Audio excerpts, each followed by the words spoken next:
Assalamu alaikum wa rahmatullahi wa barakatuh. May the peace and blessings of the Almighty be upon us all.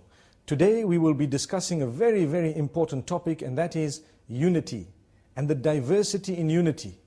Many people have misunderstood the entire meaning of unity. Some feel that it means everyone must think the same, everyone must do the same, everyone must believe the same, everyone must be in one direction, and then only we will be considered united.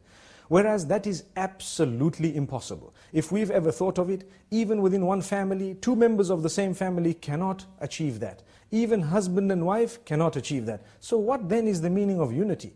When we stand united, we have certain common goals, and we have certain common items we'd like to achieve, the goals, the objectives, and we work towards them. And these are broad objectives. The fact that we can tolerate each other, sometimes you may even have a person whom we can be united with, but his aims and objectives are slightly different to ours. And when we say united, we stand together, we respect each other, we do not harm each other, we tolerate each other, we can engage with each other in discussion, possibly even in debate. Nothing wrong with a respectful debate in order to learn and not in order to hate each other and to draw lines. However, when we have that common purpose, we need to know primarily we are human beings. We all have a nose, we all have eyes, and we all have the faculties that we do have. We are all in need of oxygen, and we would all suffer if that oxygen was taken away. We all need water, we need food, and this is why we need to cooperate.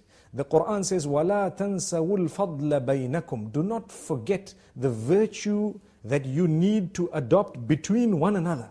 There is a virtue. I respect you, you respect me.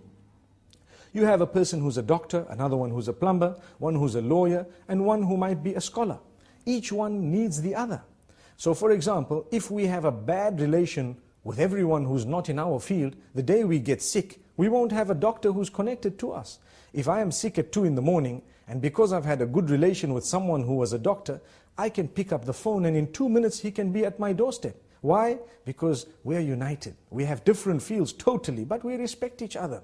We smile at each other, we have a common goal, we share, we may even exchange gifts now and again, and we tolerate them in a great way. Sometimes people don't understand this, and this is why even the baker and the plumber, we never underestimate anyone to the degree that even the one who works for us, cleaning our place and so on, it could be us doing it tomorrow. May the Almighty grant us all good jobs, but we would require the one who has employed us to respect us. If there is no respect, there is no unity. But the minute there is respect, we stand a greater chance to be united, to stand united, and to face that which would be a challenge against us, standing as a united human being family, the family of humanity. So the first circle we have drawn here is the circle of humanity. We have that in common, and every one of us has to have certain items like we mentioned moments ago, the air and so on. Nobody can say, no, I'm not a part of this and I don't want it. If we don't unite in that, we would then suffer the floods, we would suffer so many other things, and we would not be able to help one another. Because when I see you drowning, I leave you. When you see me drowning, you leave me. When the flood happens, you notice people put aside all their differences and they go out to sacrifice even their lives in order to save someone else. How many have we heard of? Plenty people who have lost their lives saving people they don't even know. Those are the heroes of humankind. And this is why we say it is not difficult to achieve unity if only we understand what unity is. The problem is we have lost the live and let live policy. People want to prove that they are better. They want to prove that others are worse. They want to stand higher than everybody else. They believe that we are the only ones who are right, and we will fight those who do not think the way we think.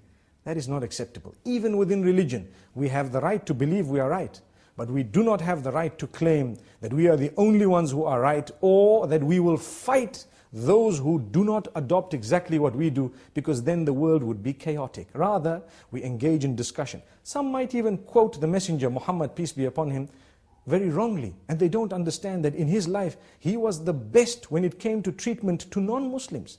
He was so beautiful in his teachings that just by looking at him and by interacting with him, they adopted Islam. They said in a lot of cases, if this is what Islam is all about, then we are there. We are part of it. Why did they say that? Because he didn't just go out and fight them and kill them and say, these are my enemies and so on. He went out to them, he tried his best with them.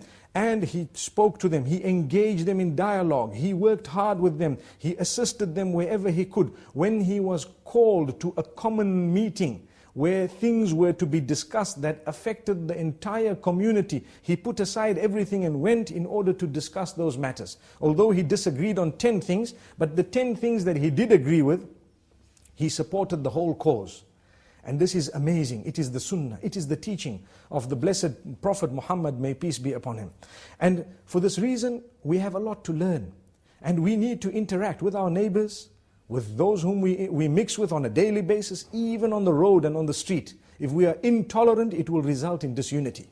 And it will result in hatred. And hatred, as you know, it splits people up. It splits them into pieces. But rather, when we are courteous on the road, when we have so much goodness, when we concentrate on the commonalities, and we can engage, as I said, and I'm repeating this, as I said, we can engage people when it comes to discussing matters, possibly of religion, or matters of politics, matters of various other issues that people have difference of opinion on.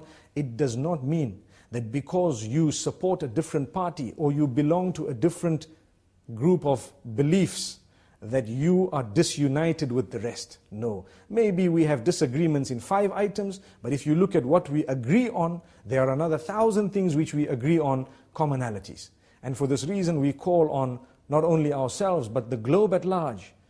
Let us unite. Let us tolerate each other. Let us appreciate each other's differences, the different cultures and traditions. For as long as they do not trample on the feet of others, we will allow that to pass and we will respect it and we will acknowledge it with open arms. And we expect the same, that we need to be also allowed the same freedoms that we would allow. And we ask the Almighty to open our doors. The topic of unity is great. I've only touched on a small part of it. The idea is to conscientize the masses, to say, it is not something impossible, but we need to understand what is meant by unity. I hope today's talk has put in a little bit of focus for us to concentrate on. Until we meet again, Assalamu alaikum wa rahmatullahi wa barakatuh.